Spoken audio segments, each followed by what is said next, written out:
Assalamualaikum warahmatullahi wabarakatuh.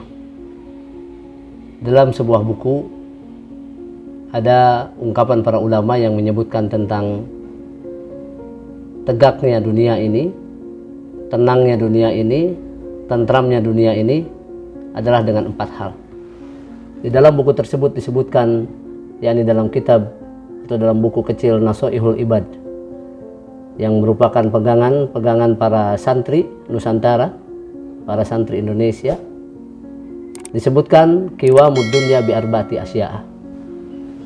Tegaknya dunia ini dengan 4 keadaan atau dalam 4 kondisi. Yang pertama, dunia akan tegak ketika bi ilmil ulama, dengan ilmunya para ulama.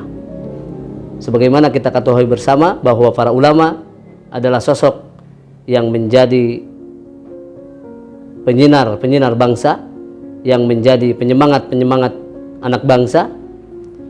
Para ulama ini adalah satu-satunya sosok yang hakikatnya takut akan siksa Allah Subhanahu wa taala. Dengan ketakutannya dia menyebarkan ilmu di setiap penjuru.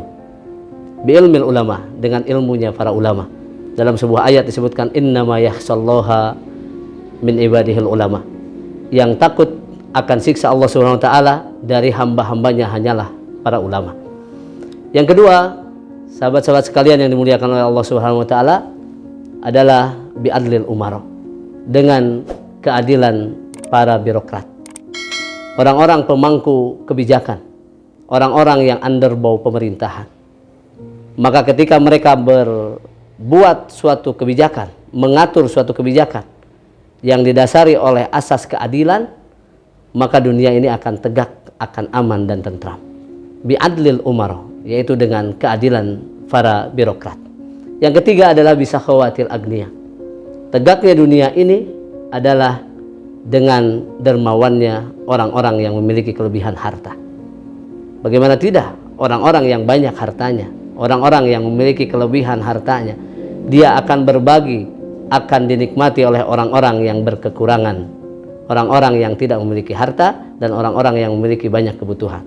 Oleh karenanya dunia akan tegak adalah dengan dermawannya orang-orang yang kaya. Sebagaimana sudah dicontohkan sejak zaman Rasulullah SAW, muncul sosok Abu Bakar As-Siddiq, sosok sahabat Nabi yang menghabiskan hartanya untuk kemajuan umat.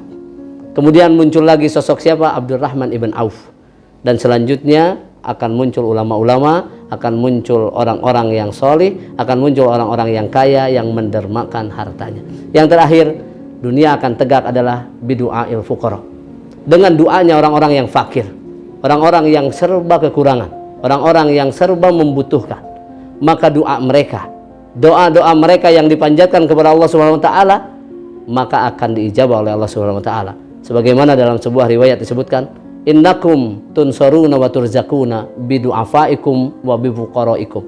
Sesungguhnya kalian hanyalah dibantu oleh Allah Subhanahu wa taala, dimenangkan oleh Allah Subhanahu wa taala, dan diberi rezeki oleh Allah Subhanahu wa taala karena melalui perantaraan doanya orang-orang fakir.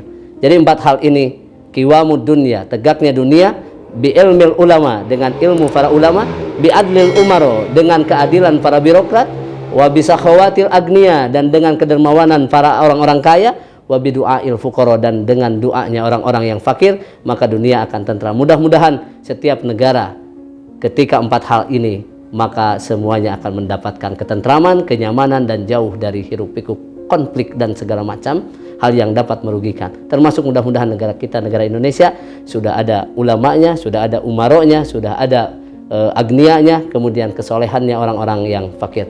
Jazakumullahu khairan wa barakallahu fikum. Assalamualaikum warahmatullahi wabarakatuh.